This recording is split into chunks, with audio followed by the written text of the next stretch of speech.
कई लोगों को आदत होती है गर्दन से कड़ाके निकालने की। जो गर्दन के कड़ाके हैं आपके लिए इंतहाई नुकसानदेह हो सकते हैं, और ये जो आदत है ये आपके लिए बड़ी खतरनाक है। लेकिन इस आदत को किस तरह छोड़ें, दिल करता है बार बार गर्दन में कड़ाव होता है, कड़ाके निकालते हो तो रिलैक्स फील करते हैं। इसको ठीक करने के लिए एक वर्जिश है कि आपकी गर्दन का कड़ाव कम होगा, आपको कड़ाके निकालने का अर्ज भी कम होगा। आपने करना ये है कि इस एक हाथ को इस तरह पीछे रख लेना है और दूसरे हाथ को सीधा करके इसको इस तरह पकड़ लेना है।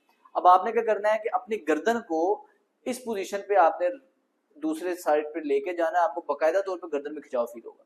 अब आपने ऑपोजिट साइड पे ऊपर की तरफ देखना है, नीचे की तरफ देखना है, डिफरेंट एंगल्स में आप गर्दन को मूव करेंगे, स्ट्रेच करेंगे, आपके गर्दन के अंदर फ्लेक्सिबिलिटी बेहतर होगी, और आपको जो कड़ाके निकालने का जो अर्ज होता है, ख्वाहिश होगा, ये नहीं होगी। और ये आपने दोनों तरफ एक्सरसाइज करनी है, और एक स्ट्रेच को आपने 30 सेकंड तक रोक के रखना है, फिर एंगल चेंज करना है। ये वर्जिश आप दिन में 5 से 7 दफा करें। जब जब आपका कड़ाका निकालने का दिल करे ये एक्सरसाइज करें, आप देखेंगे आपका कड़ाके निकालने का दिल भी नहीं करेगा और आपको साइड इफेक्ट भी नहीं होगा। अस्सलाम वालेकुम।